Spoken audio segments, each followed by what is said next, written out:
네, 지금부터 이어서 두 번째 교육법부터 이제 말씀을 드릴 건데요. 교육법의 체계와 내용으로 이제 나눠서 그 부분에서 출제된 문제를 좀 말씀드릴 건데, 이 교육법의 체계와 내용에서는 교육법원이라든가 뭐 헌법, 교육법 뭐 이런 부분에 대한 내용을 말씀을 드렸고, 전체적인 어떤 교육법의 체계랑 내용에 대한 얘기를 하고 있다라고 이해하시면 되고요. 가장 먼저 우리가 봐야 되는 게 헌법에 관한 내용인데, 헌법에서 우리가 이제 제31조를 교육헌법이라고 규정을 하고 있거든요. 그러니까 헌법 제31조에 보면 교육과 관계된 조항들이고, 이제 그거에 대한 내용들이 나오고 있는데, 여러분들이 이 제31조 내용은 꼭 기억을 하셔서 정리를 하셔야 되는 부분입니다. 그래서 제가 다시 한번 이제 좀 천천히 말씀을 드릴 건데, 대한민국 헌법의 제31조 1항을 보시면 모든 국민은 능력에 따라 균등하게 교육을 받을 권리를 가진다라고 이제 명시가 되어 있고요. 얘는 교육 평등 조항이라고도 할 수 있는데, 평등의 원칙과 차등의 원칙이 여기에 들어간다라고 생각하시면 될 것 같아요. 우리가 평등의 원칙 말고 차등의 원칙이라고 하면, 차등의 원칙은 형평성이라고 해서 그 기회를 누릴 수 없는 사람에게는 거기에 또 맞는 어떤 조치들을 취해서 모두가 교육을 받을 권리를 갖고 누릴 수 있도록 하는 그런 측면이라고 보시면 되고요. 두 번째는 모든 국민은 그 보호하는 자녀에게 적어도 초등교육과 법률이 정하는 교육을 받게 할 의무를 가진다.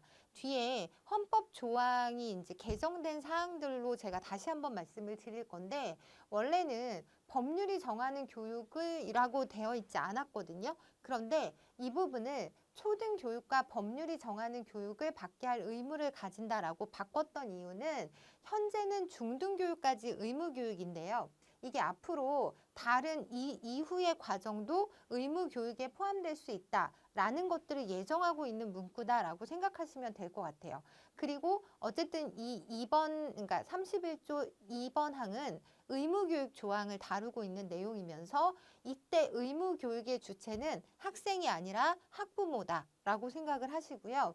그리고 현재는 중등교육까지 의무교육에 해당되지만, 앞으로 얘는 이제 고등교육까지도 갈 수 있다는 것을 예정하고 있는 부분이다라고 이해를 하시면 되고요. 세 번째는 2번에서 말했던 이 의무교육은 무상으로 한다라고 해서 무상교육 조항이라고 정리를 하시면 되고요.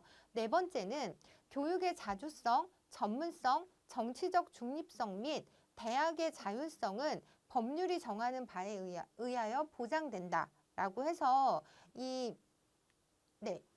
별도로 설명을 드리자면, 헌법에서 이렇게 이제 명시를 하고 있고요. 얘는 이제 뭐 지방교육 자체에 관한 법률에서는 교육의 자주성을 규정하고, 초중등 교육법상의 교원 자격제도 등을 통해서 교육의 전문성을 명시하고 있고요. 교육의 정치적 중립성은 지방교육 자체에 관한 법률, 교육감의 정당 가입 기간을 제한하는 등의 규정으로 보장을 하고 있습니다. 그리고 대학의 자율성은 고등교육법 등에 의해서 보장을 하고 있다. 일단 헌법에서는 이렇게 표현을 하고 있는데, 이 하위법들에서 각각의 이런 내용들을 보장하고 있다라고 이해를 하시면 되고요. 그리고 다섯 번째 항이 국가는 평생교육을 진흥하여야 한다. 평생교육 조항이고요. 여섯 번째가 학교교육 및 평생교육을 포함한 교육제도와 그 운영, 교육재정 및 교원의 지위에 관한 기본적인 사항은 법률로 정한다라고 해서, 이거는 교육제도 법정주의 조항이라고 보시면 되고요.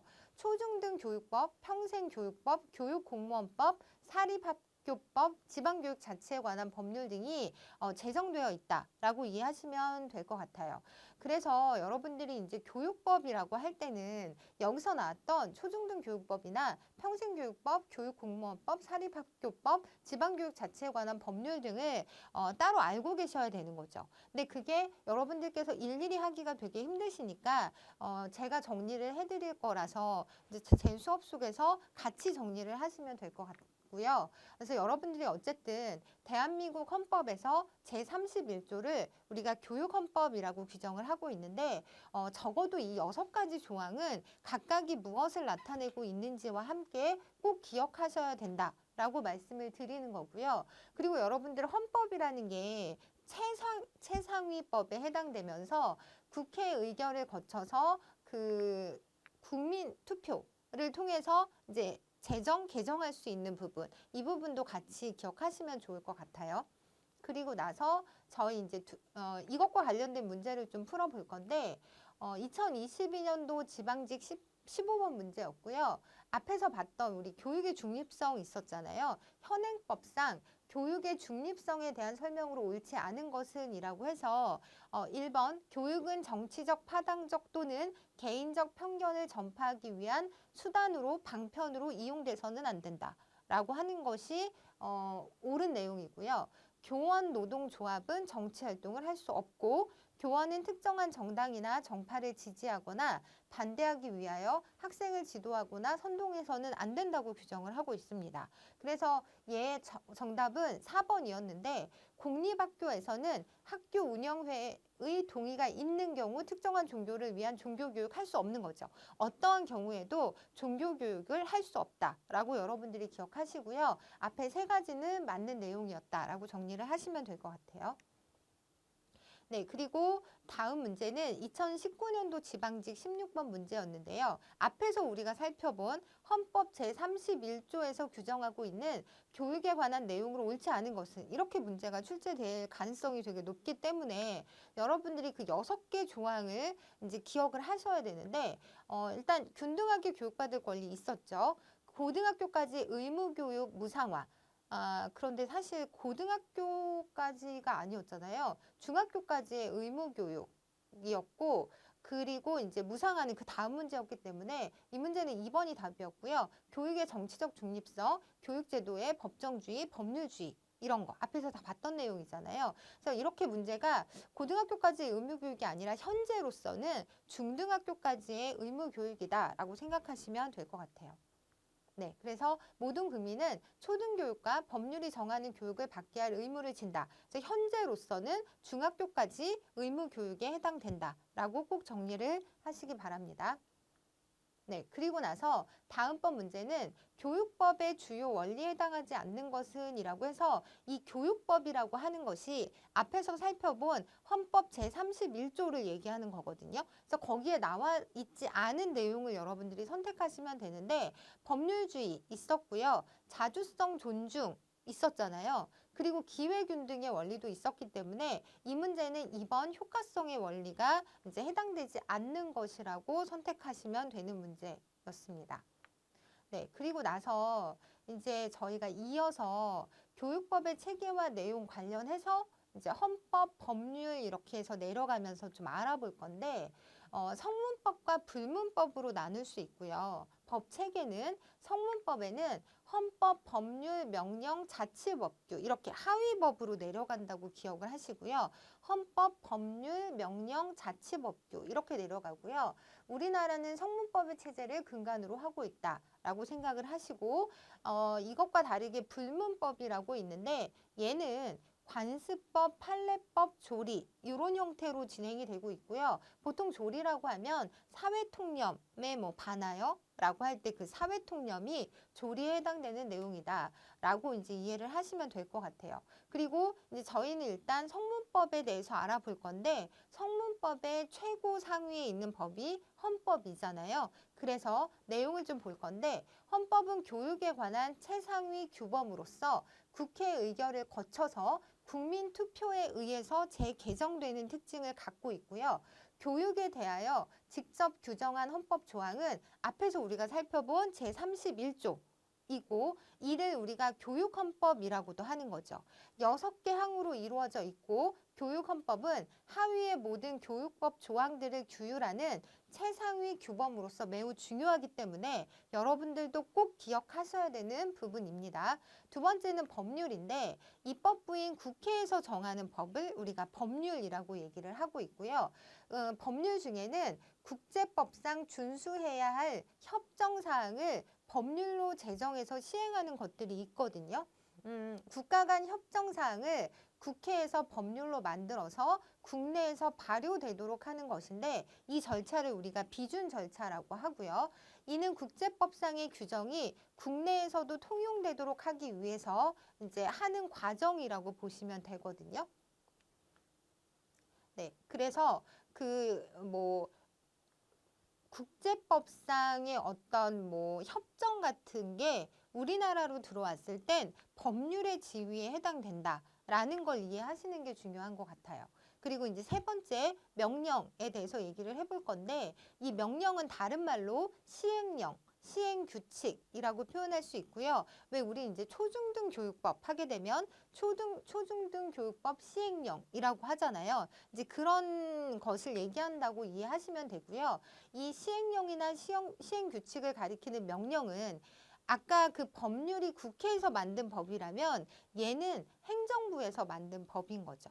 그래서 행정부 수반인 대통령이 만든 법은 대통령령이라고 얘기를 하고 총리가 만든 법은 총리령, 장관이 만든 법은 부령이라고 합니다. 예를 들면 교육부 장관이 만든 법은 교육부령이라고 하고 대통령령의 다른 이름은 모모 시행령, 시행규정이라고 하는 거죠. 그래서 우리가 알고 있는 초중등 교육법 시행령은 다시 말하면 대통령령에 해당되는 거죠. 이렇게 여러분들이 꼭 연결해서 기억하셔야 되고요. 부령의 명칭은 다른 말로 시행규칙. 왜 교육부 시행규칙이라고 하는 건 부령의 다른 이름이구나 라고 생각하시면 되고요. 교육에 관한 대표적인 예, 여기도 다시 제가 표기를 했는데 초중등 교육법 시행령으로서 법률인 초중등 교육법에서 위임한 사항이나 그 시행에 필요한 사항을 규정하고 있는 거죠. 그리고 부령으로는 초중등 교육법 시행 규칙이 있고 이 규칙은 초중등 교육법 및 같은 법 시행령에서 위임한 사항과 그 시행에 필요한 사항을 규정하고 있다라고 해서 이렇게 하위 체계로 내려가면서 여러분들이 꼭 기억을 이해를 하셔야 되는 부분이고요. 다음 보시면 2020년도 국가직에 나왔던 10번 문제인데요. 교육법의 존재 형식과 그 구체적인 예의 연결이 옳지 않은 것은 이라고 해서 왜 법률이라고 하면 초중등 교육법 그리고 조약, 유네스코 헌장, 법규 명령, 고등교육법 시행령, 규칙, 학생인권 조례라고 했는데 이게 답이 4번이거든요.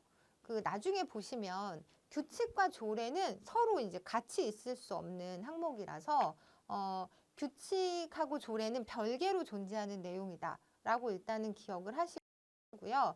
그래서 얘가 이제 4번이 답이었고요. 이것과 관련해서 밑에 좀 설명을 드리자면 자치법규라고 해서 지방자치단체가 만드는 법으로 지방의회가 만드는 법을 조례라고 해요. 그리고 자치단체장이 만드는 법을 규칙이라고 하는 거죠. 특히 교육감이 만드는 법을 교육규칙이라고 하거든요. 교육감은 집행기구이지만 두 가지의 입법권을 갖고 있는데 이거 자주 반복되는 내용이라 여러분 나올 때마다 좀 정리하셔야 되는데 교육감이 갖고 있는 그 교육감이 집행기구임에도 교육감이 갖고 있는 입법권이 두 가지가 있는데 하나는 조례안 작성권이고 다른 하나는 교육규칙 제정권이다. 조례안 작성권, 교육규칙 제정권. 요거는 별도로 꼭 기억하시고요. 그래서 이 문제 답은 4번이었던 문제였습니다. 네. 이제 두 번째로 저희가 법 적용의 우선 원칙에 대한 얘기를 해볼 건데 여기서도 이제 시험 문제가 간간히 출제되고 있고요. 일단 그림을 통해서 여러분들이 성문법이 우선하고 상위법 우선, 신법 우선, 특별법 우선 이 네 가지는 여러분들이 꼭 기억하셔야 돼요. 그래서 처음에 보시면 성문법이 이제 그러니까 불문법보다 우선한다는 거죠. 그리고 상위법은 국회에서 제정한 법률이 더 상위법이잖아요. 그 행정부의 명령에 비해서 이럴 때는 법률이 더 우선하고 새로 제정된 법이 이전에 만들어진 법보다 우선한다라고 해서 이 번호 체계로 보면 후번이 앞선 번보다 우선하는 거죠. 그러니까 두 개가 같은 내용이라고 이해하시고요. 교육자치나 교원 신분, 교육재정 관련 법은 일반 법보다 우선을 해서 교원 노조법이 노동조합법보다 우선한다라는 부분까지 이거는 여러분들이 꼭 정리하셔야 되는 내용입니다. 그래서 법 적용의 우선 원칙과 관련해서 19년도 국가직 7번 문제를 좀 보시면 법 적용의 우선 원칙에 대한 설명으로 옳은 것은 이라고 물어봤는데 지방자치법과 지방교육자치에 관한 법률이 충돌할 경우 지방자치법, 지방교육자치에 관한 법률이면 특별법이 더 우선해야 되잖아요. 그런데 지방자치법을 우선적으로 적용한다라고 했으니까 얘는 틀린 얘기고요. 두 번째, 초중등교육법과 초중등교육법 시행령이 충돌할 경우에는 초중등교육법을 우선적으로 적용을 하죠. 상위법을 우선적으로 적용을 하기 때문에 세 번째, 노동조합 및 노동관계 조정법하고 교원의 노동조합 설립 및 운영 등에 관한 법률이 충돌할 경우에는 이 교원의 노동조합 설립 및 운영 등에 관한 법률을 우선적으로 적용하는 특별법 우선주의. 그래서 3번이 정답이고요. 신법과 구법이 충돌할 때는 먼저 제정된 법이 아니라 나중에 제정된 법을 우선적으로 적용한다라고 생각하시면 될 것 같습니다. 네. 그리고 얘는 제가 기본 강의 때도 말씀을 드렸는데 대한민국 헌법 교육 관련 조문 변천 사항이라고 해서 우리 앞에서 봤던 헌법 제31조 내용 있잖아요. 그게 오늘날 같이 이렇게 되기까지 몇 단계의 변화를 거쳐서 이제 오늘날의 이 6개 항으로 이루어진 거거든요. 그래서 아까 처음에 여러분들하고 저랑 봤던 게 이 마지막 88년도 2월 25일 날 이제 개정됐던 내용인 거잖아요. 그래서 이 내용을 최종으로 해놓고 그 전 단계들을 좀 살펴볼 건데 최초에 48년도 7월 17일에 이제 교육법이 제정되기를 그냥 모든 국민이 균등하게 교육받을 권리가 있고 적어도 초등교육은 의무적이며 무상으로 한다. 모든 교육기관은 국가의 감독을 받으며 교육제도는 법률로서 정한다. 이렇게 해서 이제 처음에 이렇게 시작을 했는데 이러면서 이제 하나씩 들어가는 거죠. 들어가는 걸 제가 붉은색으로 표기를 했는데 첫 번째 단계에서는 2단계에서 교육의 자주성과 정치적 중립성이 보장되어야 한다라는 내용이 들어가고요. 그 다음에 이 부분을 바꾸죠. 초등교육이 의무교육이다 해서 초등교육과 법률이 정하는 교육을 받게 할 의무를 지닌다라고 해서 이후에 초등교육, 중등교육, 중학교, 고등학교로 이어지는 의무교육의 어떤 가능성을 여기에 열어둔 거라고 보시면 되고요. 그리고 이제 2단계에서 전문성이라는 표현이 들어간다. 그래서 보시면 교육의 자주성과 정치적 중립성이 여기에서 포함이 되고요.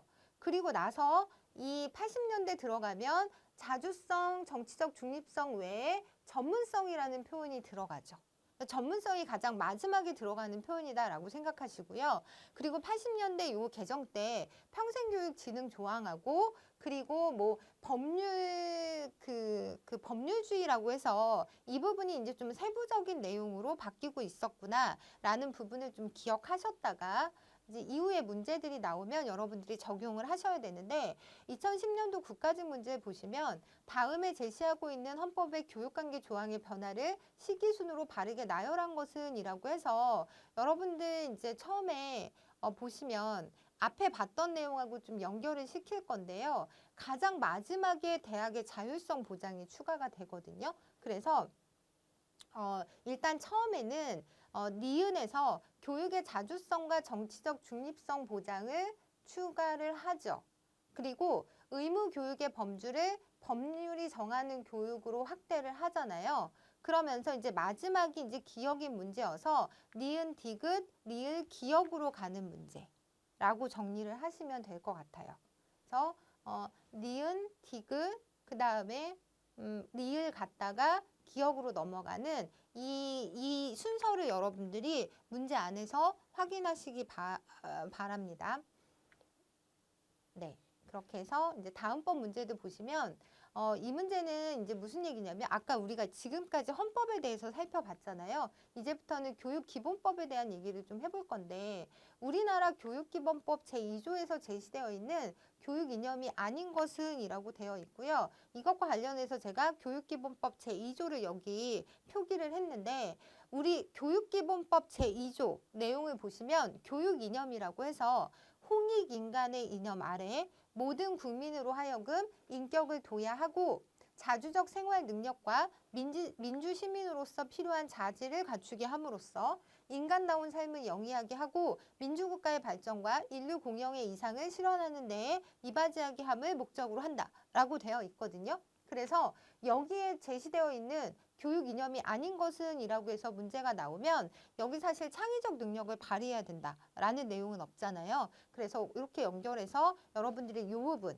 홍익인간의 이념 아래 인격도야, 자주적 생활 능력, 민주시민으로서 필요한 자질, 민주국가의 발전과 인류 공영의 이상을 실현하는데 이런 내용들이 교육 이념에 포함되어 있다라고 기억하시면 좋을 것 같습니다. 네, 그래서 그 앞에 헌법과 마찬가지로 이제 교육기본법, 특히 얘는 어떤 경우냐면요. 그 2022년 3월, 그러니까 올해부터 시행되고 있는 교육기본법의 내용이거든요. 그래서 올해 바뀐 내용이기 때문에 그래서 올해는 시험 문제 나오진 않았지만 내년부터는 충분히 나올 수 있을 거라고 말씀을 드렸고 그래서 더 기억을 많이 여러분들이 정리를 잘 해두셔야 된다고 이제 전에도 말씀을 드렸거든요. 그래서 교육기본법이 작년 올해를 기점으로 해서 그러니까 작년과 올해 내용이 달라진 거잖아요. 그래서 어떤 부분이 바뀌었는지 여러분들이 꼭 점검을 하셔야 되는데 보시면 일단은 뭐 교육의 기회균 등 관련해서 3번 조항이 신설이 됩니다. 그래서 국가는 교육 여건 개선을 위한 학급당 적정 학생 수를 정하고 지방자치단체와 이를 실현하기 위한 시책을 수립 실시하여야 한다라는 부분이 추가가 되거든요. 아무래도 학력 인구가 감소되다 보니까 이런 부분에 대한 그 대책이 마련돼야 될 것 같아서 3번 조항으로 들어갔구나라고 생각을 하시면 될 것 같고요. 학급당 적정 학생 수 규정이 신설이 되고요. 그리고 제5조 교육 자주성 등과 관련해서 국가는 지방자치단체의 교육에 관한 자율성을 존중해야 한다라고 해서 의무 조항인 것처럼 표기를 하고 있잖아요. 그래서 교육에 관한 자율성을 강화시키는 조항이다라고 생각을 하시면 되고요. 두 번째는 국가와 지방자치단체는 관할하는 학교와 소관 사무에 대하여 지역 실정에 맞는 교육을 실시하기 위한 시책을 수립 실시하여야 한다. 라고 하고 있고요. 그리고 이제 여기도 보면 학교 운영에 참여할 수 있도록 보장해야 한다. 라고 해서 이 부분에 있어서 교육의 자주성을 되게 강화시키고 있는 측면이 있다라고 이해하시면 되고요. 그리고 이제 여기서 완전히 바뀐 부분 중에 하나가 사회교육이라는 명칭을 평생교육으로 바꾸잖아요. 그리고 사회교육시설이라는 명칭을 마찬가지로 평생교육시설로 변경시켰구나라는 부분도 여러분들이 꼭 기억하셔야 되고요. 두 번째로 남녀평등이라는 표현을 양성평등이라고 쓰고 있거든요. 그래서 이런 명칭의 변화까지 여러분들이 꼭 기억하셔야 되고요. 내용을 좀 보시면 양성평등 의식을 증진시킨다라고 해서 그 내용들에 대해서 굉장히 세부적으로 많이 이제 보완시켜서 신설 뭐 첨가시킨 부분 여러분들 쭉 보시면서 이해하시면 될 것 같습니다. 네, 그리고 이어서 계속 말씀을 드리자면 이제 양성평등 의식 증진을 위해서 교육부 장관이 정하는 지침에 따라 성교육, 성인지교육, 성폭력 예방교육 등을 포함한 양성평등 교육을 체계적으로 실시하여야 한다. 그래서 이 부분을 좀 강화시키고 있구나라고 이해하시고요. 뭐 남녀평등, 양성평등으로 남녀평등 교육심의회, 양성평등 교육심의회로 변경되었다라는 것들도 다시 한번 기억하시고요. 그리고 이제 뭐 이 부분 삭제하고 여기서는 기후변화와 환경교육이라는 부분을 신설합니다. 그래서 생태전환 교육이라고도 표시할 수 있거든요. 그래서 이 부분을 이제 새롭게 포함시켰기 때문에 이 부분 중요하게 기억하시고요. 국가와 지방자치단체는 모든 국민이 기후변화 등에 대응하기 위해서 생태전환 교육을 받을 수 있도록 필요한 시책을 수립 실시하여야 한다라는 이제 조항이 들어갔고, 그리고 이제 학교체육은 이제 기존에 있는 내용들을 그대로 이제 포함해서 이제 썼다고 생각하시고요. 여기가 이제 신설된 거죠. 그래서 이 부분 기억하시면 될 것 같습니다. 제가 이 부분은 좀 중요해서 원래 기본 강의 때도 막 반복해서 말씀을 드렸거든요. 그래서 이번에도 다시 한번 여기서 또 정리를 해드렸는데, 아까는 이제 조문 안에서 여러분들이 살펴본 내용이라면 이거는 그냥 전체적으로 요약을 해서 제가 좀 정리를 한 건데, 개정교육기본법의 특징이라고 해서 작년과 다르게 올해 달라진 시행되고 있는 교육기본법의 특징이라고 하면 일단 여러분 이제 기억을 더듬어서 제4조 교육의 기회균등 등에서 국가는 교육여건 개선을 위한 학급당 적정 학생 수를 정하고 이 부분이 신설됐다라고 제가 말씀을 드렸잖아요. 이게 신설됐고요. 그리고 제5조 교육의 자주성 등에서 이런 표현들이 다 들어갑니다. 그래서 전체적으로 교육의 자주성을 강화하고 있다라고 이해를 하시면 되고요. 그래서 뭐 존중해야만 한다라고 해서 이걸 의무 규정으로 포함을 시키잖아요. 이런 부분이 달라졌다고 이해하시고요. 그리고 이제 기후변화와 환경교육 부분이 신설이 됨으로써 생태 전환 교육을 받을 수 있게 했다라는 부분도 여러분 꼭 기억하셔야 됩니다. 네. 그리고 얘를 또 다시 한번 이제 아까 그 앞에서 말씀드렸던 걸 일부 보완해서 또 설명을 드리자면 평생 교육으로 용어가 바뀌었던 거 제가 아까 말씀드렸죠. 그리고 남녀 평등에서 양성 평등 교육이라는 표현을 쓰게 됐다는 거 그 부분 기억하시고요. 그리고 이제 교육자치 그 교육의 자주성을 되게 강조하고 의무 규정으로 포함을 시켰다라는 말씀을 드려서 이거를 교육자치를 강화했다라는 특징을 갖고 있어요라고 볼 수 있다는 거죠. 그리고 학급당 학생 수를 적정화시켰고 생태 전환 교육이라는 어떤 부분을 신설해서 전체적인 특징을 이렇게 볼 수도 있다라고 해서 다시 보여드리는 거고요. 그리고 얘는 그 기초학력 보장 법안이나 원격교육 기본 법안, 사립학교법 일부 개정 법률안이 또 의결이 되거든요. 아까는 제가 교육기본법만 보여드렸다면 이거는 그 외에 다양한 어떤 11개 법안들이 국회 본회의를 통과하면서 이렇게 이제 일부 개정안들이 다 바뀌게 되는데 이것도 여러분들이 좀 기억을 하셔야 될 것 같아서 제가 말씀을 드리자면 모든 학생의 기초학력 보장을 위한 법적 근거를 마련했고요. 디지털 시대 원격교육 질 제고 및 체계적 운영 지원을 위한 법적 근거를 마련하고 사립학교 교원 신규 채용 시 이 부분 좀 기억하시면 좋을 것 같아요. 사립학교 교원 신규 채용 시 교육청에 필기시험을 위탁하도록 했다. 그러면서 이 신규 채용 과정을 이제 뭐 투명하게 공정하게 하기 위해서 이 필기시험을 위탁하는 조항이 들어갔고요. 임원의 책무성 확보를 위해 결격기간 연장 및 당연퇴직 근거를 마련하고 관할청이 사립학교 사무직원에 대한 징계를 요구할 수 있도록 하여 지도감독의 실효성을 제고해서 사립학교를 좀 감독하고 뭐 지도하려는 그런 부분을 좀 강화시켰다라고 이해하시면 되고요. 그러면서 이것도 되게 중요합니다, 여러분. 사립학교 학교운영위원회를 그 전에 자문기구에서 거의 자문기구였던 운영위원회를 심의기구화를 시키잖아요. 이건 제가 다음번 강의할 때 지방자치 설명드리면서 말씀을 드릴 거거든요. 그래서 이 부분도 되게 중요한 변화 중에 하나다라고 이해를 하시고요. 맞춤형 교육과정 구현을 위한 고교학점제 운영 근거를 마련했고 2022년 그 교육과정 개정 관련해서 가장 큰 화두 그 이슈가 고교 학점제잖아요. 그래서 그것과 관련해서 근거를 마련했고 사회통합 전형 근거 마련을 통한 형평성 있는 고등교육 기회를 제공하는 조항을 이제 신설을 합니다. 그리고 고등교육 재정 지원 정책 추진 과정에서 부처 간 협업을 강화하는 그런 어떤 법률안을 가결을 시켰고 학교 안전공제 가입 대상에 대학을 추가시키고 간병료와 부대 경비 지급을 확대시키는 조항 이런 것들이 들어갔다라고 이제 전체적으로 좀 보시면 될 것 같아요. 네, 그래서 이제 문제를 볼 건데 2017년도 국가직 10번 문제였고요. 우리나라 이거는 이제 제가 초중등 교육법에 이제 포함을 시켰어요. 그 안에 관련된 내용인데 앞에서 제가 말씀드렸던 그 변화 과정들에 대해서는 아직 기출 문제들이 안 나오고 근데 내년부터 나올 거라고 제가 예상하는 부분이어서 내용을 그렇게 정리하시면 되고요. 초중등 교육법 관련해서는 앞에서도 살펴본 것처럼 가장 많이 출제가 됐던 부분이기 때문에 이 초중등 교육법과 시행령 관련해서는 여러분들이 꼼꼼히 좀 체크하셔야 되는데 그게 어려우면 이제 저랑 계속 같이 정리하시면 될 것 같습니다. 2017년도 국가직 10번 문제였고요. 우리나라 의무교육제도에 대한 설명으로 옳지 않은 것은? 이라고 물어봐서 지방자치단체는 국립 또는 사립의 초등학교, 중학교 또는 특수학교의 일부 의무교육 대상자에 대한 교육을 위탁할 수 있습니다.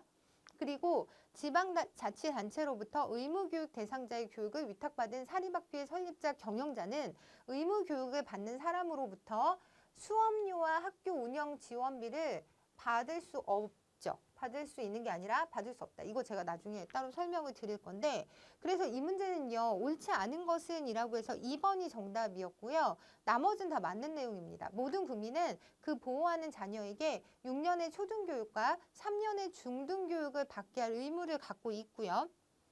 취약 아동 명부의 작성을 담당하는 읍면동의 장은 입학 연기 신청서를 제출받은 경우에는 입학 연기 대상자를 취약 아동 명부에서 제외하고 입학 연기 대상자 명단을 교육장에게 통보하여야 한다라는 조항이 이제 들어 있거든요. 그래서 여기서 나머지 세 가지는 여러분들이 읽어보시고요. 2번은 받을 수 없다라고 정리를 하시면 되는데, 제가 요거를 이제 표기를 잠시만요. 네, 제가 요거를 따로 말씀을 드리려고 준비를 했는데, 이게 이제 초중등 교육법 내용이고요. 제10조 2항에 고등학교 등의 무상교육에 대한 규정인데, 1번 항을 보시면 제2조 제3호에 따른 고등학교, 고등기술학교 및 이에 준하는 각종 학교의 교육에 필요한 다음 각 호의 비용은 무상으로 한다라고 해서 그 입학금 수업료, 학교 운영 지원비, 교과용 도서 구입비를 무상으로 하고요.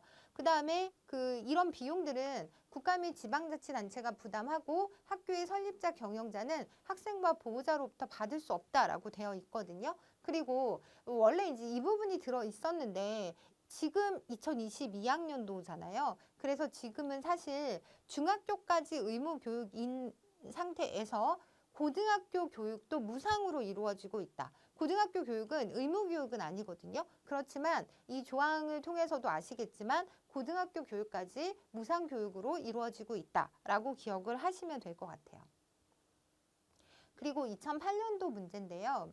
우리나라 의무교육제도에 대한 설명으로 타당한 것은 이라고 해서 그 의무교육제도는 교육이 권리가 아니라 특권이라는 개념에 근거를 두고 있다. 뭐 얼핏 보면 되게 맞는 것처럼 들릴 수도 있는데 특권은 특수한 계층의 어떤 권리인 거잖아요. 특별한 권리가 아니라 기본 권리라고 생각하시면 됩니다. 그래서 1번은 틀린 거고요. 초중등 교육법에 비추어 볼 때 의무교육제도는 취약 의무가 아니라 교육 의무를 의미한다. 이것도 되게 중요한데 취약 의무에 해당된다. 제가 좀 정리를 한 것 같은데 일단 그 1번과 관련해서요. 의무교육은 6년의 초등교육과 3년의 중등교육으로 한다라고 일단 정리를 하시고요. 모든 국민은 제1항에 따른 의무교육을 받을 권리를 갖고 있는 거죠. 이건 특권 개념이 아니라 모두에게 해당되는 권리라고 생각하시면 되고요. 두 번째는 초중등 교육법 제13조에 보면 취약 의무라는 표현이 있거든요. 즉 교육 의무가 아니라 취약 의무에 해당된다라고 생각하셔서 내용은 모든 국민은 보호하는 자녀 또는 아동이 6세가 된 날이 속하는 해 다음해 3월 1일에 그 자녀 또는 아동을 초등학교에 입학시켜야 하고 초등학교를 졸업할 때까지 다니게 하여야 한다라고 해서 이 의무를 아동의 학부모에게 규제하고 있다라는 것까지 여러분들이 기억하시고요. 그리고 3번을 보시면 현행 교육법제에서는 의무교육제도의 실효성을 보장하기 위하여 보호자와 국가에게 그 책임을 부과하고 있는 거, 이해가 맞는 거죠. 그리고 의무교육 단계에서도 학생들이 학교 규칙을 현재 위반하였을 때에는 퇴학이 가능하지 않죠. 이것도 되게 중요한 건데 자주 출제가 됐던 부분이고요. 의무교육 단계에서는 어떠한 경우에도 학생을 퇴학시킬 수 없다라는 것도 여러분들이 꼭 기억하셔야 됩니다. 그래서 의무교육을 받고 있는 학생은 퇴학시킬 수 없다. 중학교까지. 이것도 꼭 기억하시고요.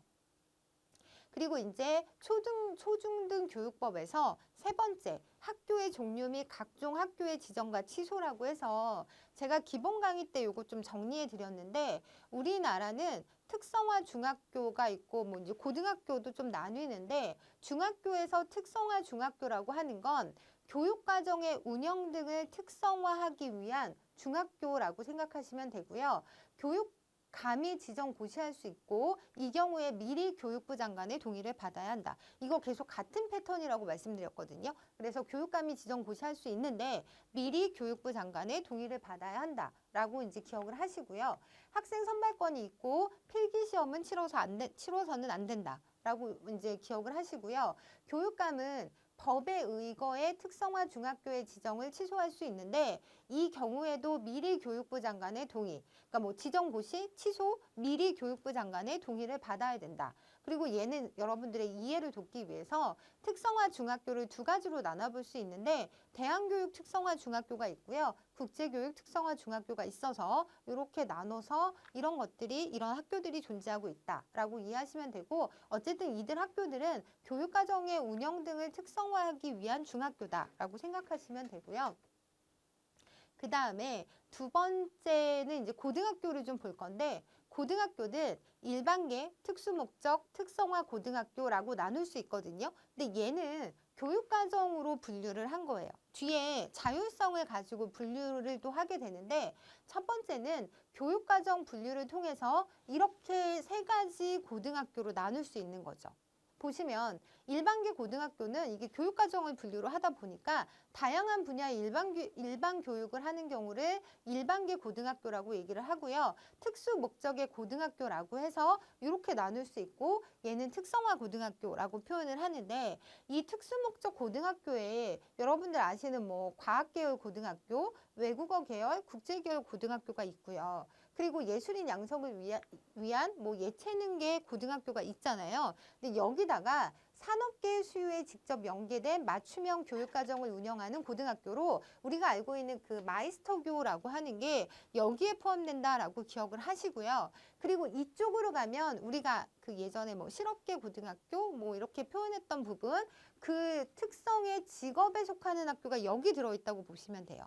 그래서 특성화 고등학교라고 해서 직업 특성이 있고 대안 특성이 있는데 직업 특성에 보면 소질과 적성 및 능력이 유사한 학생을 대상으로 특정 분야의 인재 양성을 목적으로 하는 교육 또는 자연 현장 실습 등 체험 위주의 교육을 전문적으로 실시하는 고등학교라고는 되어 있으나 이게 이제 여러분들이 알고 있는 그 실업계 고등학교를 이제 가리킨다라고 보시면 되고요.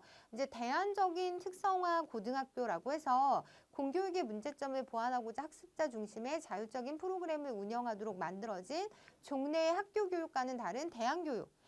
그 외 중학교에도 대안교육이 있었잖아요. 그래서 고등학교에서도 대안적인 특성을 갖고 있는 특성화 고등학교가 있다라고 이해하시면 될 것 같습니다. 그리고 두 번째가 뭐였냐면 고등학교를 자율성을 기준으로 해서 나누는 거예요. 그래서 자율성을 많이 부여한 고등학교라고 해서 자율고등학교라는 표현을 쓰는데 일단 현재로서는 자율형 사립고등학교와 자율형 공립고등학교로 나눌 수가 있고요. 그리고 자율형 사립고등학교는 학교의 권학 이념에 따라 교육과정 및 학사 운영 등을 자율적으로 운영할 수 있도록 지정 고시된 고등학교라고 생각하시면 되는데 얘는 요건이 별도로 있어요. 그래서 요건을 보시면 국가 또는 지방자치단체로부터 교직원 인건비, 뭐 교원의 명예퇴직 수당은 제외하는데 어쨌든 교직원 인건비 및 학교 교육과정 운영비를 지급받지 않아야 되고요. 두 번째는 교육부령으로 정하는 법인 전입금 기준 및 교육과정 운영 기준을 충족한다고 하는 그 요건을 충족한 학교에 한해서 이제 자율형 사립고등학교 허가를 내주는데 일단 이렇게 나눌 수 있고요. 그리고 그리고 얘는 교육감은 이 요건에 해당하는 사립고등학교를 대상으로 지정 고시할 수 있고 미리 교육부 장관의 동의를 받아야 하는 거죠. 이건 앞에 이제 특성화 중학교랑도 동일하다라고 생각하시면 되고 대신 얘는 공립고등학교잖아요. 자율형이지만 그래서 얘 같은 경우는 교육감은 교육부 장관이 정하는 절차를 거쳐서 뭐 사전 동의 이게 아니라 절차에 따라서 지정 고시할 수 있다. 이제 공립이라서 이런 부분이 좀 더 강화되는구나라고 이해하시면 될 것 같아요. 그래서 공립고등학교를 대상으로 교육감 및 교육제도 개선 및 발전을 위해 필요하다고 인정하는 경우 학교 또는 교육과정을 자율적으로 운영할 수 있도록 지정 고시된 고등학교. 이렇게 해서 사실 이 자율형 사립고등학교가 이제 곧 뭐 폐지가 된다는 얘기들이 있기 때문에 이 부분이 25년 이후에 다른 법의 적용을 받을 것 같기는 한데 요거는 좀 두고 봐야 되는 부분이고요. 현재로서는 이렇게 분류가 되어 있다라고 기억하시면 될 것 같아요. 네. 그리고 이제 이 얘기는 뭐냐면 자율성을 부여한다고 했잖아요. 그러면 어디까지 어떤 부분에 있어서의 자율성을 갖게 되는 건지를 좀 말씀드리려고 제가 이 부분을 좀 가져왔는데 초중등교육법 제61조 보면 학교 및 교육과정 운영의 특례라고 해서 이제 이런 부분에 있어서 자율적으로 운영할 수 있다라고 되어 있거든요. 그래서 보면 제가 하나하나 좀 정리를 했는데 교장과 교감 자격 그리고 수업 등 학년제, 그리고 교과형 도서 사용, 학교 운영위원회 설치, 초중고 수업 연한과 관련해서 이 부분에 대해서 자율적으로 운영할 수 있다라는 부분. 그러니까 여기서 교육과정뿐만 아니라 교장과 교감 자격을 포함해서도 자율성을 부여하고 있구나라고 이해하시는 게 중요할 것 같아요. 네, 그래서 이제 문제를 좀 볼 건데 초중등 교육법 및 동법 시행령상 학교에 대한 설명으로 옳지 않은 것은 이라고 하고 있는데 자율고등학교는 자율형 사립고와 자율형 공립고로 끝나죠. 우리가 이 두 가지만 살펴봤잖아요. 그래서 얘가 이제 답이 1번이 답이었고요. 2번부터 4번까지 맞는 내용인데 교육감 및 특성화 중학교를 지정 고시하고자 하는 경우에는 미리 교육부 장관의 동의 그리고 취소하는 경우에도 미리 교육부 장관의 동의 받아야 된다고 했고요. 그리고 외국어 계열의 특수 목적 고등학교를 지정 고시하고자 하는 경우에도 미리 교육부 장관의 동의. 이 부분은 다 이제 같은 패턴이라고 해서 여러분들 꼭 기억하시고요. 그리고 그 왜 지정 고시할 때 국공립인 경우에는 교육부 장관이 미리 정한 절차에 따라서 이 부분이 좀 포함된다라는 부분만 기억하시면 될 것 같아요. 그래서 뭐 자율학교를 이 자율학교라고 할 때 그 이 앞에 두 개 학교만 포함된다라고 이제 이해하시면 되고요. 다음번 문제는 2011년도 국가직 4번 문제였는데 고등학교 구분에서 특성화 고등학교에 해당되는 것은 그래서 제가 정리할 때 일반계 고등학교, 특수목적 고등학교가 이쪽에 있었고요. 이쪽이 특성화 고등학교잖아요. 직업 특성이 있었고 대안 특성이 있었던 걸 기억하셔서 이 문제는 이게 답이었죠. 자연 현장 실습 등 체험 위주의 교육을 전문적으로 실시하는 고등학교를 우리가 특성화 고등학교라고 한다라고 정리하시고요. 2010년도 국가직 5번 문제였는데 다음은 초중등 교육법 시행령 제91조의 규정이다. 기업과 니은에 들어갈 말은이라고 해서 그 교육감은 소질과 적성 및 능력이 유사한 학생을 대상으로 특정 분야의 인재 양성을 목적으로 하는 교육 또는 자연 현장 실습 등 체험 위주의 교육, 이거 아까 나왔던 표현이죠. 전문적으로 실시하는 특성화 고등학교를 지정 고시할 수 있다. 그래서 답은 4번이었던 문제였습니다. 네, 그리고 이 문제는 그 초중등 교육법 시행령에서 규정하고 있는 자율학교에 대한 다음에 설명 중 맞는 것으로만 묶인 것은 이라고 해서 그 여기서 보면요. 자율학교 그 제가 아까 어디까지의 자율성이냐라고 해서 답원 같은 경우 보시면 학교장의 자격 조건, 교육과정의 운영, 학년제 운영 등에 있어서는 자율성을 가질 수 있다라고 해서 제가 노란 그 표로 보여드렸잖아요. 이제 그 부분 내용이고요. 그리고 자율학교를 운영하고자 하는 학교의 장은 교육감의 지정을 받아야 한다. 그래서 이 두 개는 맞아요. 맞는데 지금 가번하고 관련해서 자율학교의 장은 필기고사를 포함하여 자율적인 방법으로 학생을 선발할 수 있다고 했는데 물론 자율적인 부분이 없는 건 아니지만 어쨌든 큰 틀에서는 교육부령으로 정하는 방법에 의거해서 이제 따라야 하는 측면이 있기 때문에 이제 완전히 자유롭게 무언가를 할 수는 없다라고 생각을 하시면 되고요. 그리고 그 왜 특성화 중학교 관련해서 필기고사 볼 수 없었던 조항도 여러분들이 같이 생각하시면 좋을 것 같아요. 그리고 이제 이 부분은 시행규칙에 나와 있는 내용인데 자율형 사립고등학교 입학전형이라고 해서 그 제82조 제2항 제2호에 따라라는 표현이 있잖아요. 그래서 이게 그 82조 제2항 제2호가 이거거든요. 근데 여전히 여기서도 보시면 교육부령에 따라서 라는 것을 볼 수 있어서 이렇게 그 상위법에서 규정하는 내용들을 따라가다 보면 교육부령으로 정하는 방법에 따라서 또는 교육감이 정하는 내용에 따라서 이런 표현들이 있어서 이게 입학 그 전형에 있어서 자율성을 가지고 있다고는 생각 안 하시는 게 좋을 것 같아요. 어느 정도 재량권만 있다고 생각하시면 되고요. 그리고 이제 다음번 문제는 교육 그 2018년도 지망직 13번 문제였는데 초중등 교육법 및 동법 시행령상 학생 징계의 종류 중에 징계 처분을 받은 학생 또는 그 보호자가 시도학생 징계조정위원회에서 재심을 청구할 수 있는 것은 재심 청구가 가능한 건 3번의 퇴학 처분. 이라고 여러분들이 기억하시고요. 관계 법령은 제가 여기다 표시를 했는데 일단 재심 청구가 가능한 조항은 퇴학 조치다 라는 정도만 일단 기억을 하도록 하겠습니다. 그리고 나서 그 다음번 문제는 2019년도 지방직 1번 문제였는데 학교폭력 및 대책에 관한 법률상 중학교에서 발생한 학교폭력 문제 처리 과정에서 중학생인 가해 학생에 대해 취할 수 있는 조치, 아까 제가 의무교육 대상자이기 때문에 퇴학 처분은 할 수 없다라는 표현을 썼잖아요. 그렇게 이제 문제를 푸시면 되고요. 이제 조금 더 부연 설명을 드리자면 마지막에 퇴학 처분은 의무교육 과정에 있는 가해 학생에 대하여는 적용하지 아니한다 라고 해서 이 부분 기억하시면 되고요.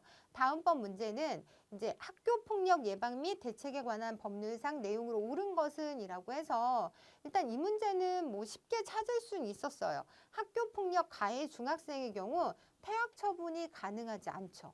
그럼 나머지는 다 맞다는 얘기, 그러니까 옳은 것을 찾아야 되는 거죠. 그럼 2번은 학교의 장은 학교폭력과 관련된 개인정보 등을 경찰청장, 지방경찰청장, 관할 경찰서장 및 관계기관의 장에게 요청할 수 있어요.